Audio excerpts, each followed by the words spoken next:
Chris, so good to see you. Let's start with a question that comes up a lot. When should you start taking money out of your 401k? A 401k is one of the most powerful retirement savings tools available, but if you take the money out too early, you could face penalties. Wait too long, and those RMDs could push you into a higher tax bracket. So let's start with the basics. For the most part, employees tend to save in those tax-deferred 401ks. Why is that important? Yeah, well, it's an easy way for them to invest is probably the most important piece. It comes out of their payroll deduction. It lowers their tax bill while they're working. And then, they get to save this nest egg. Good investment opportunities when the stock market's down and you're still working, you still make those contributions. And that's what makes that big nest egg over 10, 20, and 30 years, Erin.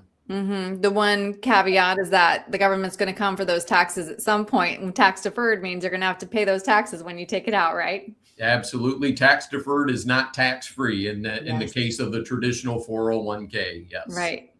And we will circle back to that in a second, but I want to talk about taking the money out. Can you explain the rule of 55 to me, please? Yeah. So we just recently had a client who retired and he was 58 years old. Okay, so he was allowed to take a distribution from his 401k. He did not have to be 59 and a half on the 401k. Okay, so as long as you retired at 55 or left employment, you're no longer contributing to that plan, have nothing to do with it. You can make your withdrawals without that 10% early penalty. Okay. And on that note, let's talk through that penalty for people who are not, retired at 55 and they take their money out before 59 and a half. Can you tell me what you're giving up? Yeah, certainly. And in the visual that we have up here for our listeners, Erin, is, you've got your income taxes you have to pay between state, federal, and local, and then the 10% early withdrawal penalty that you have. Okay. So in, our example here, if you got 30% in taxes, 10% in a penalty, you're left with 60% of that withdrawal. So you have to be very cautious on when and how to take money out of these accounts. Yeah, that can hurt.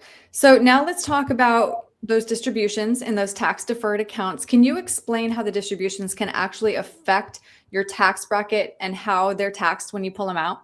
Yeah, they as you pull the money out of your 401ks or even your IRAs, the traditional ones, that money is taxed as ordinary income. So the more money that you pull out, you have the potential to go, from the 12% tax bracket into the 22% bracket, or even worse, depending on how big those withdrawals are. So tax management, tax planning is a critical piece to your overall retirement plan that you're going to have.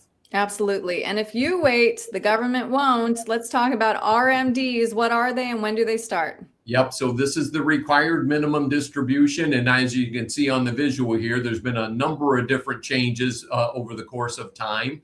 And so, right now we're dealing with the age of 73 for a lot of the clients, and they have to pull out that year, ballpark about 4% of the IRA balance or 401k balance. So if it's $1 million, to use easy math, that's a $40,000 taxable withdrawal that will happen.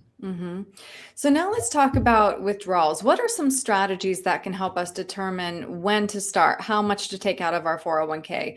Or how can we start thinking now about mitigating that tax bill in retirement? Yeah, we do a lot of Roth IRA conversions before people get to those required minimum distribution ages. They have more flexibility, typically from 59 and a half to age 73, let's say. And so we want to pay attention to, how is that money coming out of those accounts? And do we do a Roth conversion? Do we just put some money into a regular brokerage account? Or do we leave it in the IRA account here, as you can see kind of by the pyramid on the screen? And personally, my wife and I, we have money in all three of those areas, outside IRAs, inside the Roth IRA, and then inside our traditional IRA and 401k that we have at our firm. What I hear you saying, Chris, is that it's important to start thinking about this before you retire, right? Start putting those plans, the strategies in place now to mitigate those taxes so that you're not surprised by that tax bill when it does come. So, Chris, if somebody would like to talk through maybe being more tax diversified now for their retirement, what's the best way to reach you? I'd have them give Heidi a call at the office, 419-332-0532.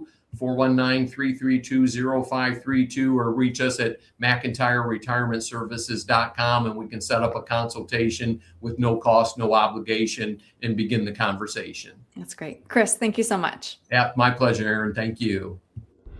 Tune into Chris McIntire's full radio program and visit McIntireRetirementServices.com for many additional valuable resources, including other great episodes of Game Plan for Retirement with Chris McIntyre. Be sure to subscribe.